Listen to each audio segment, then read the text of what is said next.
Olá, crianças, a Prof. Maria vai ensinar vocês a fazerem uma fogueirinha como essa. Esta aqui é feita de galinhos, de árvores que a gente encontra das árvores ali no chão, que elas se quebram.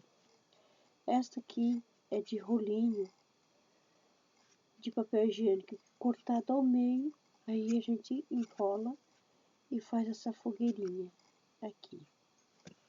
Esta outra é feita de palitinhos de picolé. A Prof. Maria deu um toquezinho marrom ali, não sei se vocês conseguem perceber, e pintou ela, tá? Com giz de cera marrom em cima.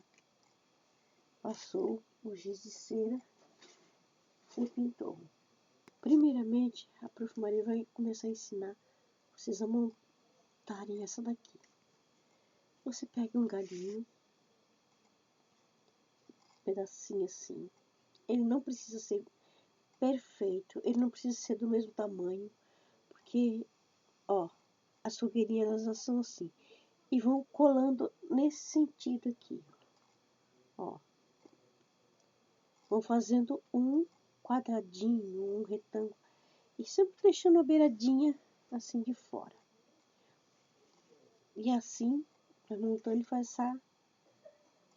essas gradezinhas assim. A segunda fogueirinha que a Prof. Maria vai ensinar vai ser essa daqui, ó.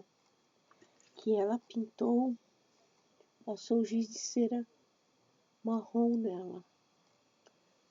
Então é assim, ó. Pega o giz de cera marrom, né?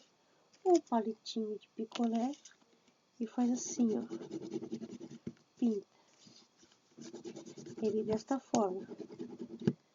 Aí, depois que pintou, você monta a gradezinha. Ó, esse aqui já tá pintado. E vai colando assim, ó. A mesma coisa faz lá com aquele de pauzinho, vai colando. Deixa eu pegar a cola. Aqui, ó. Aqui, aqui e aqui. E aí, pega a colinha, olha. Não precisa daquela perfeição danada. E vai subindo essa fogueirinha. Colocando os palitinhos assim. Desta forma. E assim você vai subindo ela até ficar desse jeitinho assim, ó. Entrelaçando desse jeito. A Prof. Maria vai tirar aqui para deixar secar. Tem que demorar um tempinho para secar, tá? Ela leva um tempinho para secar. A de rolinho de papel higiênico é assim, essa aqui, ó. Cadê? Tá aqui, esta. Estão vendo? Você corta aqui, né? Ao meio vinca o rolinho. Ó, o rolinho de papel higiênico ele é assim, redondinho, né? Aí a gente aperta, vinca assim, ó. Vinca e enrola desse jeito aqui. Enrola, passa a cola. A Prof. Maria coloca um prendedor para ir segurando.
Fazer a chaminha, igual tá aqui na fogueira, vocês perceberam que é uma mão, né? Então, tem um vídeo explicando ali, fazendo a mãozinha. A Prof. Maria pegou, pintou a mão dela com tinta vermelha primeiro e colocou aqui, ó, bem firme, apertou aqui, fez assim com os dedinhos, tá vendo? Bem assim, assim, e depois tirou. Depois passou tinta laranja, bastante, colocou sobre aqui de novo, na mesma coisa. Apertou, assim, e ficou a mãozinha. Aí outro passo é recortar as mãozinhas e fazer a chaminha assim, ó, tá? Ó, para a chaminha, a Prof. Maria fez assim, né? A mão aqui, pintou, passou laranja. E no verso, a Prof. Maria passou giz de cera deitada assim, ó, laranja, tá? Na mãozinha, pintando a mãozinha. A posição, isso aqui ajuda você a fortalecer seus dedinhos. Por isso é você que tem que fazer, tá? Deixa os dedinhos bem fortes, para ter uma escrita bem bonita. Ó, esse trabalhinho aqui, ó, de pinçar, que ajuda você depois a escrever bem bonito, tá? E fazer outras habilidades manuais. Ó, na frente a mãozinha, atrás a Prof. Maria fez assim. Depois disso, recortou e virou. Aí a chaminha da fogueira fica assim, ó. Que você coloca lá e fica bem linda, como essa daqui, tá? Ó. Por dentro pintadinho e por fora assim, a chaminha. Quantas mãozinhas você quiser. Vou fazer aqui, botou duas e vai terminar de fazer as outras.